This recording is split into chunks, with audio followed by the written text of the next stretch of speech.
ప్రస్తుతం భార్యలు భర్తల్ని చంపడం ఫ్యాషన్ అయిపోయింది. కొందరు తమ వివాహేతర సంబంధాలను అడ్డుగా ఉన్న భర్తను తప్పించేందుకు చంపుతున్నారు. మరికొందరు అయితే తమ పాత ప్రియుడిని పెళ్లి చేసుకునేందుకు అడ్డుగా ఉన్న భర్తను చంపుతున్నారు. ఏది ఏమైనా భర్తల్ని చంపడం కామన్ అయిపోయింది. తాజాగా రాజస్థాన్లో ఇలాంటి ఘటనే చోటు చేసుకుంది.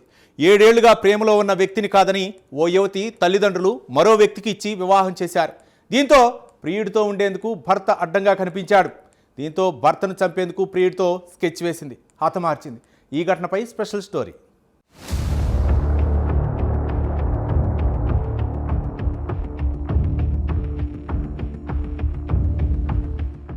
రాజస్థాన్లోని శ్రీ గంగానగర్ జిల్లాలో జరిగిన దారుణ హత్య దేశవ్యాప్తంగా సంచలనం రేపుతోంది. 3 నెలల క్రితమే ఆశీష్ కుమార్ అంజలికి వివాహం జరిగింది. అంతలోనే తన ప్రియుడితో కలిసి భర్త ఆశీష్ను హత్య చేయించింది అంజలి. సాయంత్రం వాకింగ్ పేరుతో తీసుకెళ్లి నిర్జన ప్రదేశంలో దాడి చేయించింది. ఆ తర్వాత హిట్ అండ్ రన్ దోపిడీ నాటకం ఆడింది. పోలీసుల దర్యాప్తు, పోస్టు మార్టం నివేదికతో అసలు నిజం బయటపడింది. ఈ కేసును రాజస్థాన్ హనీమూన్ మర్డర్ అంటూ పిలుస్తున్నారు. గతంలో మేఘాలయలో గతేడాది జరిగిన రాజా రఘువంశీ హత్య కేసును గుర్తు చేసింది ఈ ఘటన. ఇలాంటి హత్యలు సమాజంలో తీవ్ర ఆందోళన కలిగిస్తున్నాయి.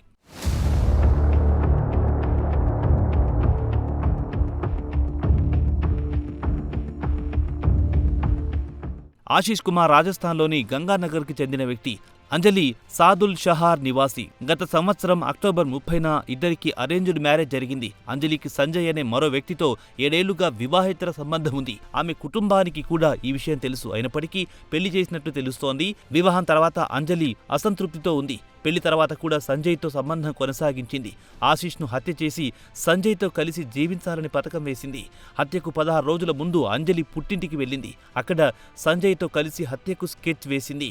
సంజయ్ స్నేహితులు రోహిత్, సిద్ధార్థలు కూడా హత్యలో పాల్గొన్నారు. హత్యకు ముందు రోజు ఘటనా స్థలాన్ని తనిఖీ చేశారు. అంజలి తన భర్త ఆశీష్ను ఉన్నత చదువుల కోసం తన పాత కాలేజీలో చేరాలని అనుమతి అడిగింది. అక్కడ తన ప్రియుడు సంజయ్తో కలిసి ఉండాలనుకుంది. అయితే ఆశీష్ కాలేజీలో చేరేందుకు నిరాకరించాడు. దీంతో అతన్ని హత్య చేసేందుకు నిర్ణయం తీసుకున్నట్లు పోలీసులు తెలిపారు.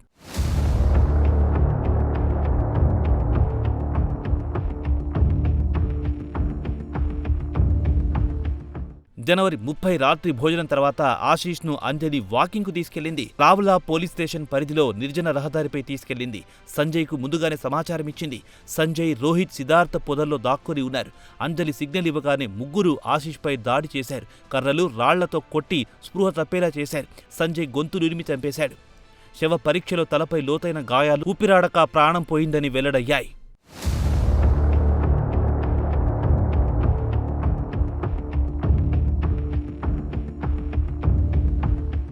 హత్య తర్వాత అంజలి నేరాన్ని హిట్ అండ్ రన్ దోపిడీగా చూపించాలని ప్రయత్నించింది. ఇందులో భాగంగానే ఆశీష్ మొబైల్ తన చెవి పోగులను సంజయ్కిచ్చింది. సంఘటనా స్థలంలో అపస్మారక స్థితిలో పడి ఉన్నట్టు నటించింది.